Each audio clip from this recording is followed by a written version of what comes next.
जय हिंद दोस्तों। आज हम डिस्कस करने जा रहे हैं strategy for English.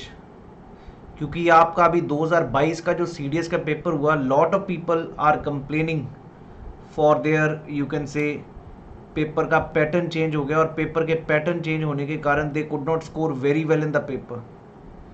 So nothing to worry about that. We will discuss about each and every aspect of English paper, because this thing of English, ये जो इंग्लिश का पेपर है आपका सीडीएस का पेपर, ये कोई स्पेशलाइज्ड पेपर नहीं है जी जिसमें आपको बहुत ज़्यादा मतलब कुछ कोई थ्योरीज पढ़नी है कुछ भी. एक बेसिक इंग्लिश का पेपर है जी, ये पहले मैं बताना चाहूँगा. लेकिन वो बेसिक इंग्लिश मैं बिल्कुल बोलना चाहूँगा, मेजॉरिटी जो डिफेंस एस्पिरेंट्स हैं they are not you can say aware about the basics. Basics का मतलब सिर्फ ग्रामर नहीं मैं कहूँगा, बेसिक जो वर्ड्स हैं जो नॉर्मली हमारी आम लाइफ में यूज़ होते हैं उनके हमें एग्जैक्ट मीनिंग नहीं पता होते. यहाँ तक कि अगर सेंटेंस में कोई वर्ड अंडरलाइन किया जाए, बच्चा मीनिंग तो चलो ठीक है, वो ये नहीं समझ पाता कि वो वर्ब है, नाउन होगा या क्या होगा. तो वहीं पर दिक्कत है, क्योंकि अगर आप देखो अंग्रेजी में वर्ड मीनिंग्स दो होंगे. अगर वर्ब है तो उसका मीनिंग अलग होगा, अगर नाउन है तो उसका मीनिंग अलग होगा. फॉर इंस्टेंस अगर मैं आपको, ये बहुत बेसिक है, शायद आप लोग हंसें भी क्योंकि ये आपको पता ही होगा. एक होता है एडवाइस और एक होता है एडवाइस. ठीक है जी, ये जो एडवाइस है ये नाउन है और ये जो एडवाइस है ये वर्ब है. तो दोस्त यही चीज़ अपने को समझ भी आनी चाहिए. बेसिक्स हैं which we need to understand, and how we can understand, on that we are going to discuss. ये सिर्फ सीडीएस के पेपर में नहीं, बहुत सारा जो लोग एसएससी का पेपर देते हैं उनमें भी आता है, एनडीए के पेपर में भी आता है. Why I am saying SSC, because मैं कहूँगा एसएससी के पेपर में जो इंग्लिश आती है इससे ऊपर आती है जी, क्लियर कट कहूँगा. For that matter civil services में किसी टाइम पे जब होता था ना, सी सेट के काउंट्स होते थे मार्क्स 80, तो तब भी भाई धुआं निकलता था, क्योंकि उसमें सिर्फ मैथ्स तो नहीं था, इंग्लिश बहुत सारा, ये कॉम्प्रिहेंशन, ये सारी चीज़ें थी. और अभी तो फिलहाल इस बार इन्होंने 2 कॉम्प्रिहेंशन से 3 कॉम्प्रिहेंशन बनाए हैं. आने वाले टाइम पे ऐसा भी हो सकता है कि 2 पेज का कॉम्प्रिहेंशन हो और उसके बाद में एंड में 2 क्वेश्चन दिए हो या 1 question, and that makes the paper lengthy. तो इन सभी चीज़ों के बारे में डिस्कस करना चाहूँगा, हाउ टू ओवरकम. ये जो इस बार का पेपर हुआ आपका 2022 का, उसका कॉम्पोजिशन है कि किस प्रकार पेपर में क्वेश्चन पूछे गए. क्योंकि यार हमें हमेशा देखना ये कि हमारा जो दुश्मन है एक तरह का, जो पेपर बनाने वाला, उसने पैटर्न क्या चेंज किया, क्या क्या चीज़ें मुश्किल है, कहाँ कहाँ पर क्या क्या चीज़ें. अगर आप देखें ये नॉन ग्रामर है, ये भी नॉन ग्रामर है, ये वोकैब बेस्ड है. 3 चीज़ें होती, रीडिंग, राइट, रीडिंग सारी, ग्रामर और वोकैब. ये 3 चीज़ें हैं जिसको हमने सीखना है. रीडिंग और वोकैब को हम कंबाइन करके प्रिपेयर करेंगे जी. So it is non grammar. Even completion of sentences was non grammar. Ordering of words in a sentence non grammar. Cloze test कुछ बारी ग्रामर पे होते हैं, कई बारी उस पर भी हो सकते हैं, उस पे वोकैब पे. तो you can say 50-50. This is grammar. उसके बाद ordering of sentences, word meanings is here you can say grammar. Usages of paired words, spotting errors can be a grammar, and parts of speech. तो अगर आप देखो 10, 10, 20, 40 और maximum अगर हम 50 की बात करें, 50 क्वेश्चन ग्रामर पर हैं. पर हमारा सबसे बड़ा प्रॉब्लम क्या है, हम majority of time of a preparation we use grammar. हम सिर्फ ग्रामर ही प्रिपेयर करते रहे हैं, हम वोकैब पे फोकस नहीं किए, ना कभी रीडिंग पे फोकस किए. जिसके कारण आज अगर उसने पैटर्न चेंज कर दिया, एग्जामिनर ने हर चीज़ में उन्होंने पैटर्न चेंज किया. सिनोनिम जो 5 मिनट में हो सकते थे, इस बार इन्होंने जो वर्ड मीनिंग्स निकाल दिए वो बहुत लेंथी थे, कंफ्यूजिंग थे. लेकिन कंफ्यूजिंग कैसे थे, ये सारी चीज़ें आपको समझ आएंगे. I hope everybody understands what I am trying to convince you people, where you people are lacking behind. इन सभी चीज़ों का प्रॉब्लम, बहुत सारा बच्चा, एवरेज स्टूडेंट यहाँ पर 60 क्वेश्चंस अटेम्प्ट कर पाया 120 में से, यहाँ maximum 80 questions, 90 questions. And again accuracy level is not sure, how many are they correct. अभी तक आंसर कीज भी बहुत सारी यूट्यूब पर हर इंस्टीट्यूट ने निकाल दी, but still there is a big you can say challenging answer key बनाना पड़ता, क्योंकि हर एक का आंसर कुछ ना कुछ अलग अलग आ रहा है, और वो होगा जी। क्योंकि मैं ये भी कहना चाहूँगा यार, आप लोगों को अब पेपर को थोड़ा सा सीरियसली लेना पड़ेगा इंग्लिश को। और यहाँ पर सीरियसली लेने का मतलब क्या है, वो चीज़ भी आपसे बात करना चाहूँगा। इट्स नॉट अबाउट सीरियसली लेना पड़ेगा like the things are going to you were non-serious, but you were focused on one or two things, not focused on holistic way. अब आपके पास है गिनती के 6 से 7 महीने के अंदर डिफरेंस है, डेज हैं। अगर आप बात करें तो 180 दिन है जी। इस चीज में मैं आप लोगों को ये सिखाना चाहूंगा यार, कहां पर आप इंप्रूव कर पाओगे। बहुत सारा स्टूडेंट यहाँ पर, स्टूडेंट का लेवल भी 3 प्रकार का, कुछ का तो बहुत अच्छा, क्योंकि they have a good background, in a sense background ऐसा कि अंग्रेजी में ही शुरू से पढ़े और अंग्रेजी अच्छी बोलते हैं, शुरू से ऐसे इन्वायरमेंट में रहे हैं। कुछ ऐसे हैं जो मेरी तरह भाई बीच के, ना अंग्रेजी पढ़ते तो हैं लेकिन जानते नहीं ज़्यादा, मीनिंग्स कई बार भूल जाते हैं या कुछ ना कुछ हमें एग्जैक्ट समझ नहीं आता। एंड सम आर दोस्त जिनका भाई दूर दूर से अंग्रेजी से भागते थे और शुरू से भागते रहे, यहाँ तक कि जीएस भी हमेशा हिंदी में ढूंढते हैं कि जीएस भी हमें कोई हिंदी में पढ़ाए। तो ये लोगों को पहले ही चेतावनी देना चाहूँगा यार, अगर डिफेंस में सोच लिया तो पढ़ना तो अंग्रेजी में पड़ेगा जी। पहली बात कर दूं, अगर आप जीएस को भी अंग्रेजी में पढ़ लोगे तो तुम्हारी अंग्रेजी थोड़ी आसान होनी शुरू हो जाएगी, ये मैं बिल्कुल कहना चाहूँगा। Otherwise this English will be a big nightmare. तुम्हें एक डरावना सपना बन चुका होगा अंग्रेजी का। उसको ओवरकम करने का तरीका भी बताऊंगा। No doubt you may have the best faculties for English, no doubt जी, आपके पास यूट्यूब पर हर जगह पर आपके पास बेस्ट से बेस्ट अंग्रेजी के टीचर होंगे, बट इंग्लिश कभी भी टीचर से नहीं सीख पाओगे, ये याद रखना, जब तक तुम खुद नहीं करोगे। करना क्या, तुम रीडिंग तो नहीं ना कोई टीचर कर सकता, कॉम्प्रिहेंशन तुम्हारे जो 15 आए हैं क्वेश्चन, वो टीचर थोड़ा आगे तुम्हें बताएगा कैसे पढ़ना, क्या पढ़ना। इसके लिए चाहिए रीडिंग, और रीडिंग ऐसी नहीं कि एक दिन की रीडिंग हो या 2 दिन की, आखिरी में प्रैक्टिस कर ले। एक चीज समझ लीजिए जी, सपोजिटली आपने देखा होगा जेवलिन थ्रो में नीरज चोपड़ा का नाम है, पर क्या जेवलिन थ्रो के लिए वो 24 घंटे सिर्फ जेवलिन थ्रो ही प्रैक्टिस करते रहे कि थ्रो करनी है, थ्रो करनी है? He has been making his body perfect for this. Exercise करते, सारी चीजें आपकी, हर एक चीज की एक्सरसाइज की है उन्होंने। आप अगर चेक भी किए हो, जब जिस समय उन्हें गोल्ड मेडल मिला था ओलंपिक्स में, आपको कई बार जंप करते दिखे, कभी रनिंग करते दिखे, कभी कुछ ना कुछ प्रैक्टिस करते दिखे, जबकि वो जेवलिन थ्रो का पार्ट नहीं। जेवलिन थ्रो में तो आपको सिर्फ फेंकना, वहीं पर मेरे भाई अंग्रेजी में है, ये बेसिक्स है। जब तक आप रीडिंग नहीं अपनी हैबिट बनाओगे, और ऐसी हैबिट की रोज का 2 से 3 घंटा अंग्रेजी पढ़ना ही पढ़ना, अंग्रेजी पढ़ना ही पढ़ना। उसका इलाज बता दूंगा। जो तो भाई बिल्कुल ही है कि भाई अंग्रेजी नहीं आती, तो कम से कम एनसीईआरटीज तो अंग्रेजी में पढ़ सकते हैं।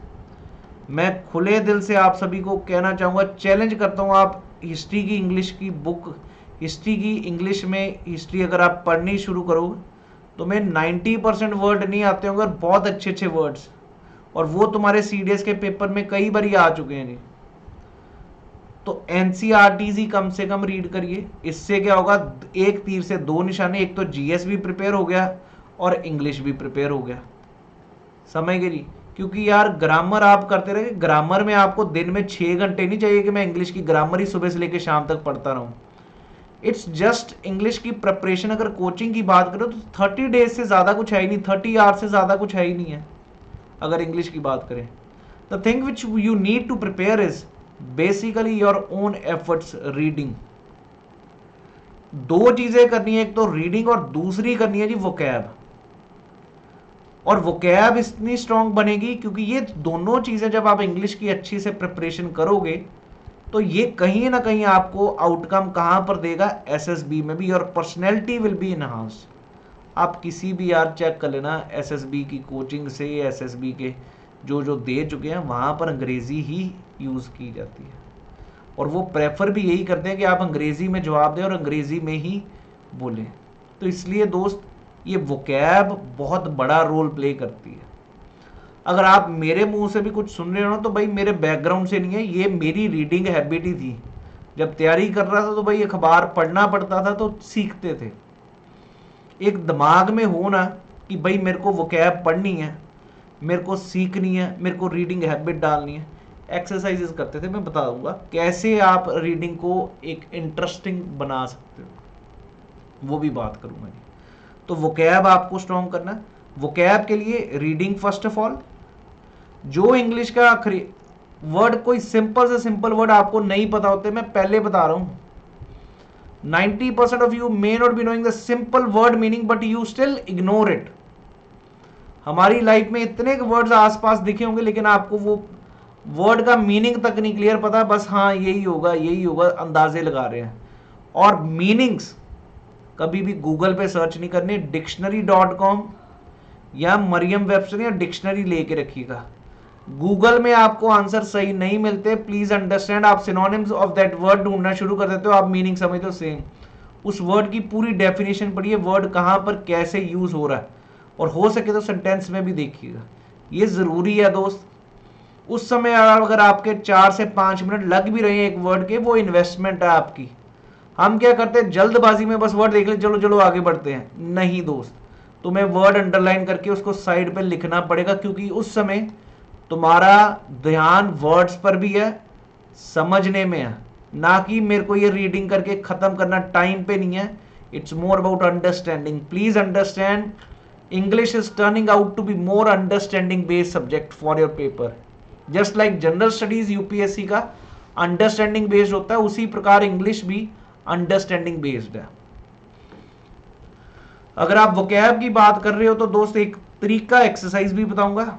सबसे पहले एक तो वर्ड पावर मेड इजी आपने सुनी होगी बुक, अब जब से मैं बोल रहा हूं सारी दुनिया अब कहना शुरू कर the word power made easy, पढ़नी शुरू कर दी। नॉर्मन लुइस की इसको पढ़िएगा, अच्छी लगेगी, कईयों को नहीं अच्छी लगती, लेकिन ये 30 दिन के अंदर खत्म होनी चाहिए। रोज की एक एक दो दो रात के सोते समय एक्सरसाइज करें, और एक्सरसाइज करते समय मजा आता है जी, टू बी ऑनेस्ट। एक इसको पढ़िएगा, एक आती है 6 वीक्स टू वोकेबलरी विल्फ्रेड फंक की, अगर हो सके तो उसको भी पढ़ लीजिएगा। यार जब तक तुम्हें किताबी कीड़ा बनना पड़ेगा, फौज में भी अफसर बनने के लिए पढ़ा लिखा चाहिए और अच्छा किताबी कीड़ा होना चाहिए। इवन जब आप ज्वाइन भी कर लेते ना, उसके बाद भी आपकी पढ़ाई चलती रहती है जी फौज में, तभी आपके रैंक बढ़ते हैं। You will have to appear in the papers there. So अभी से ही अगर सोचा ही है भाई कि मेरे को जाना ही फौज में है, तो ये चीज़ें पहले ही आदत डाल दें, जब पहले एक्सेप्ट कर लें भाई ये करना ही है, तो फिर कभी दिक्कत नहीं आएगी। क्लियर है जी, ये चीज़ समझ लीजिए अबाउट दिस थिंग। रीडिंग कैसे करनी है, अखबार किसी को इंटरेस्ट नहीं लगता, बोरिंग लगता है, लेकिन करना क्या, अखबार के हेडिंग्स को भी देखना और उसके बाद अंदर एडिटोरियल्स और ओपिनियन को पढ़ना जी। और कोशिश हर बारी होनी चाहिए कि जितने वर्ड्स आपको मिले उनको अंडरलाइन करें और लिखें। मैं अपना खुद का एक एक्सपीरियंस बताता हूँ। किसी टाइम पे ऐसा होता था मज़ा नहीं आता था यार पढ़ने का, लेकिन जब 2 से 3 दोस्त इकट्ठे बैठे हो पढ़े ना, तो कई बारी पढ़ के भी हमें पैसेज पढ़ के भी पूरा समझ नहीं आता था क्या लिखा है। ये आप लोगों के साथ भी होता होगा। तो दोस्त उसको पढ़ने का प्रयास करें, क्योंकि वहीं से तुम्हारी एबिलिटी बनेगी समझने की, पढ़ के समझने की। तो इसलिए एक बारी 2 बारी और कोशिश करिए घड़ी रख के पढ़ने की, अपने आप को स्पीड भी इंप्रूव करने का। ये वैसे ही है जैसे रेस को इंप्रूव करना, वैसे स्पीड को इंप्रूव करना, but at the same time speed के साथ साथ आपको क्या देखना है, अंडरस्टैंडिंग। वो अंडरस्टैंडिंग भी बननी चाहिए। जब आपकी ये अंडरस्टैंडिंग, ये रीडिंग, ये जो न्यूज़पेपर रीडिंग है ना, ये आपको ordering of sentences, ordering of words, इनमें बहुत सहायता करेगा जी। आपका लेवल, मैं कहता हूं आप मेरे को 21 दिन ये प्रैक्टिस करके देखिए, 21st डे के बाद आपको खुद लगेगा yes I have improved a lot in my preparation. So that is the reality, that is what you need to do in your preparation time. Am I clear to all of you? बिल्कुल grammar पढ़नी है, लेकिन grammar के लिए आपको बहुत चीजें दिख रही हैं। अगर आप पिछले 10 साल के PYQs ही चेक कर लेना एरर के, तो आपको 10 में से 8 हमेशा रिपीटेड दिखेंगे जी। वही एरर दिख रहा हर बारी पेपर में। तो इसलिए कोई ज्यादा मुश्किल नहीं है, ग्रामर को पढ़िए बट हिसाब से पढ़िए। समझ आई बात? जो एरर डिटेक्शन है, ऐसा नहीं है कि आप सोच के बैठो कि एरर्स में एरर आपको मिलते रहेंगे कि यार ये चीज। बहुत लोग ना, बिल्कुल अच्छी किताब है नीतू सिंह, पढ़ना अच्छी चीज है, बट भाई उस बुक पे मास्टरी करने में 6 महीने लगा के बाद में भी तुमसे 10 में से 8 ही होने, 10 में से 10 नहीं हो सकते। तो प्रैक्टिकली सोचिए, क्या हमें इतना टाइम इन्वेस्ट करना चाहिए उसमें या नहीं? समझ गए जी? प्रैक्टिकली सोचना, और ये सोचना कि मेरा सिर्फ रिटर्न के लिए नहीं मैं प्रिपेयर कर रहा, भी मैं अपनी SSB के लिए भी सोच रहा हूं अंग्रेजी को। उस प्रकार पढ़ोगे तो आपका काफी अच्छी इंटरेस्ट बन चुका होगा इंग्लिश में। मैं हमेशा यार, मैंने हमेशा उन लोगों को देखा इंप्रूव करते, specially I have students from Haryana in my offline classes from Himachal. they have been regularly following this strategy and they have been able to now improve a lot. Same चीज आपको चाहिए जी। हो सके अंग्रेजी मूवीज भी देखिएगा हफ्ते में एक बारी, कोई ऐसा चक्कर नहीं जी। You will learn lot of words, lot of understanding how they are using those words. और फिर जितना हो सके आपस में भी कम्युनिकेट करें अंग्रेजी में। यार मैं ये बार बार कहूँगा इसको, ये चैलेंजिंग है सभी के लिए, लेकिन चैलेंजिंग होगा तभी तो भाई पेपर पार होगा। नहीं तो ये पेपर सभी के लिए ना हलवा ना होता कि भाई जेड़ा मर्जी आगे पेपर पार कर दे। It's now turning out to be tough part, so let's be ready. Obscure words पूछ रहा है कई बारी कि 2 वर्ड्स जिनके मीनिंग्स अलग अलग हैं और वर्ड किस, जिसको आप होमोनिम्स कहते हैं, लगते सेम है। प्रिंसिपल, प्रिंसिपल ये जनता को नहीं पता होता, तो वहीं पर आपको फोकस करना पड़ेगा। मतलब यार आपको खुद अंदर से होना चाहिए कि मेरे को यार अंग्रेजी इंप्रूव करनी है, तगड़े लेवल पे लेके आनी है। जौन से मर्जी पेपर की अंग्रेजी मेरे सामने आ जाए, I will be able to do it. ये चीज अगर आपने सोच के रखी है तो कभी दिक्कत नहीं हो सकती। बार बार मैं कहूंगा ग्रामर पे, क्योंकि मैं यार ये चीज क्यों कहता हूँ ग्रामर पे ज्यादा फोकस, क्योंकि मैंने जितने ही क्लासेस में देखा 99% of the people are looking only for grammar in English. But let's change our now path. We have to focus on our vocab part.